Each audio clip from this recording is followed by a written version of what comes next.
That's like one of the best movies of all time. Oh my fucking God, this movie is Yeah, good. so good. You've never Oh seen my it till God. just now? I'd never seen this movie. Oh, that's interesting. That song they It's sing, so that good. haunts my memories. That's such a great haunting movie. Oh I my love God. that movie. I need to rewatch it. I might rewatch it this season, this Halloweeny season, because it's a bit It's a it's kind Halloween of a movie. horrific It's movie. also a Christmas movie. That's true.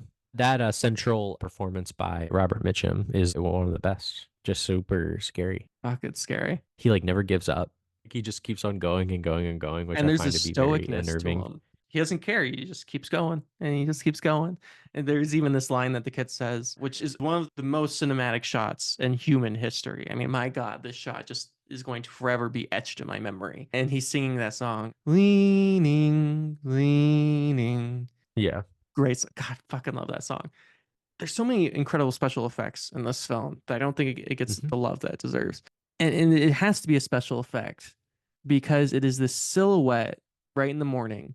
And so all you see is like these black trees and hills, and you see him on his horse walking across this incredible sunrise. It's almost like those paper things that they put in front of a camera, like they used to create this sort of effect. Not a matte painting, but these etchings. It's crazy. It looks insane. And there's this moment at the beginning of the film, which is also insane, where the kid is looking through the keyhole and the camera fucking goes through the keyhole. Like, which I guess the way they did that is they basically just got a giant fucking keyhole, Right. like And they they, a giant yeah. and they pushed through it.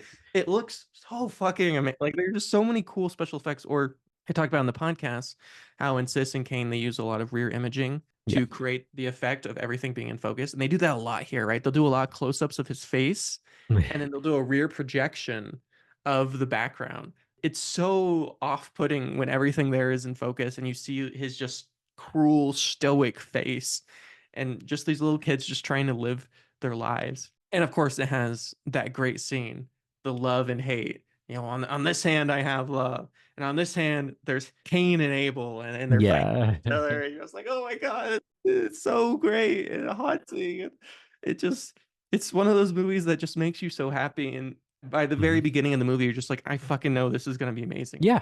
And what's crazy, so this is directed by Charles Lofton, who's very famous star in things like Spartacus and things like that. This is the only movie he ever directed. But it makes it kind of stand out the fact that it was the only movie ever directed. I mean, you just wish you could see him direct 50 things because, I mean, imagine He's this so being the only movie you ever make. Obviously, much more famous as an actor, but when you're this fucking good, yeah, it's particularly impressive. it has so much vision and really shows what an auteur is. I mean, I know we make fun of that word, the Yeah, auteur, yeah. a lot, but It's this true. legitimately is someone who has an eye.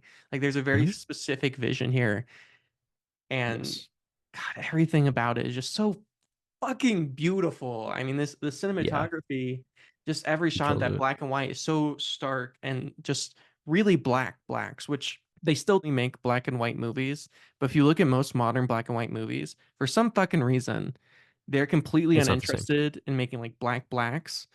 And Right. so there's never any shadows, right? There's no sense of depth. But in movies like The Night of the Hunter, it's just so much depth and just everything just feels haunting and terrifying. I fucking love this movie, man. I did not expect to love it. I'm so glad I own this movie on Blu-ray because I know this movie Yeah, is kind it's of one of the off best movies top. ever. It's one of the It's best movies ever. it's gonna be a Christmas movie for me. Honestly, I'm gonna start watching this every Christmas year because like it's going on the Yeah, list.